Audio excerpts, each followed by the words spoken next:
Hi everyone, Deathwalker Paula here. It's Sunday, it's almost noon. Um, I hope you all had a fairly good weekend. Mine was somber to say the least. And so anyways, I just wanted to stop in for a couple minutes. I have a story to tell you, and it seems pretty fitting for what is going on right now in my world of the death and dying people. Won't take long. I'm just going to take about a little 10-minute block out of your time. I want to tell you a story about the slow death of kidney failure. And this is one of the top 5, I'd say, that absolutely continues to push me towards medical aid and dying, advocating for it, voluntary assisted dying. I also believe in self-delivery and euthanasia. And we have horrible, horrible diseases that, in my opinion, suffocate the soul, the spirit essence, and they keep it from dying existentially clean, if you will.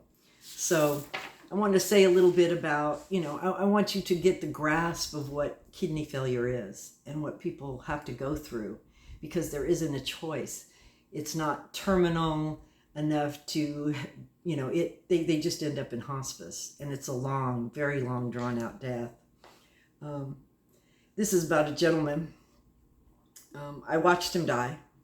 And I don't know why this one was particularly hard. I've seen so many people die of kidney failure, including my father-in-law back in the late 80s, when it was barbaric back then, and it's still barbaric now. I mean, the machines are a little cleaner and they're a little bit shinier and they make more beeps, but the process and the treatment itself, still barbaric.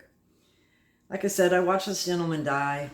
And it wasn't in a dramatic or a swift collapse, and it was in the most excruciating, unraveling, kind of tearing the body apart that only kidney failure can bring.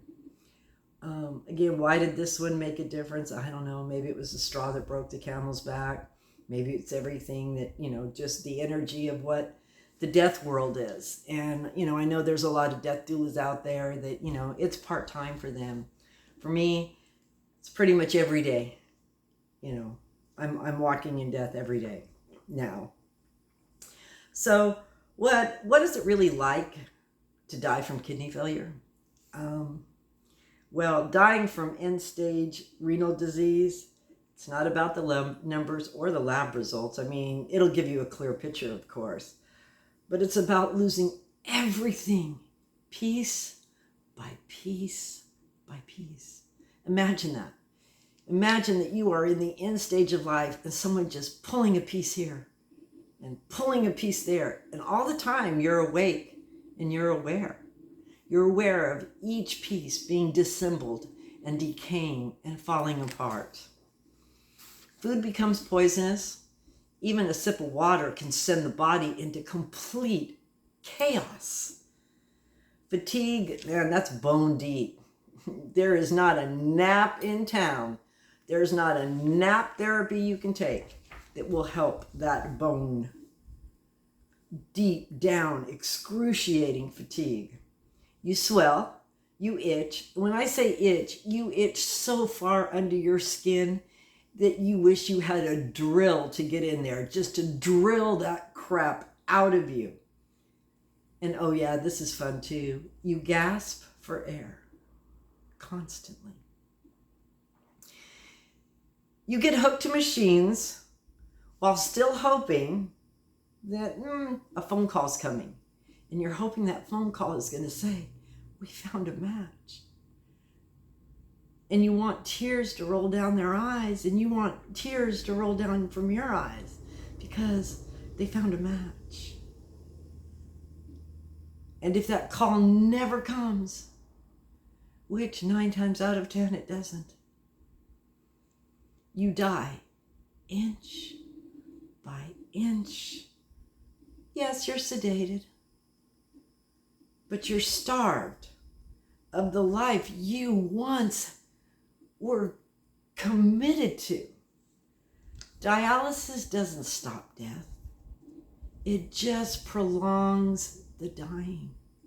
That's all it does. I don't know, this one hit me really hard. And we don't talk about kidney failure because it doesn't explode. It drags. It deteriorates. It is the slow, extinguishable dying of end-stage kidney without dialysis. It's a long, brutal unraveling, even if you choose to give up dialysis and you just want to go out on your own. It's excruciating to the level 10 times then. I've seen that too. I've seen where people have completely given up on dialysis. And I got to tell you, there's no amount of opiates that I have ever seen that totally took away that pain. So this is what it looks like. The skin grays, first subtly, then unmistakably. The feet, legs, belly, face, they fill with fluid. The body can no longer eliminate its own waste. I talked about this. Every step is heavy. Your limbs are pressured.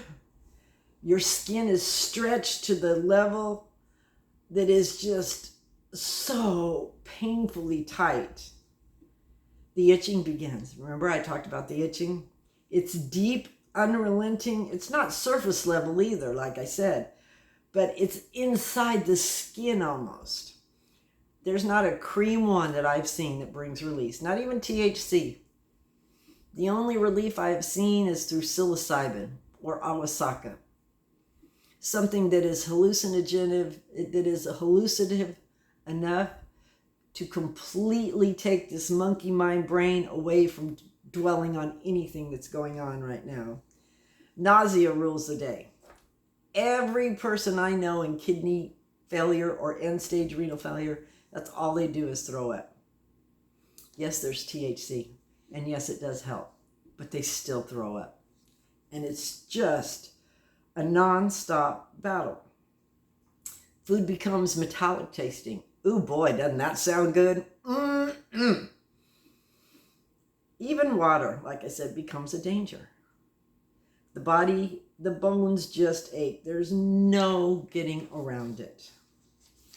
And I guess, so here's my final thing. If you don't live in one of the 11 states that offer medical aid in dying, which would allow you to take the end-stage renal disease and not have it be long and painful. And you have to be lucky enough to live in these places. You cannot choose to exit. If you don't, you cannot choose to exit peacefully. Even if you're terminal and in agony, you still can't do it. You will be denied of MAID. And it's a sanctioned kind of torture. It really is. It's just a sanctioned form of torture. We can't keep calling this humane, can we? I mean, do you feel okay calling it humane? Because I don't. We treat MAID, when we talk about MAID, we treat it like it's some sort of political debate. But this isn't politics, people. This is suffering that you can smell. Suffering that you can see and hear. I mean, it's right there in front of you. And do I have the answers for it? Absolutely. At least I have the answer for some people.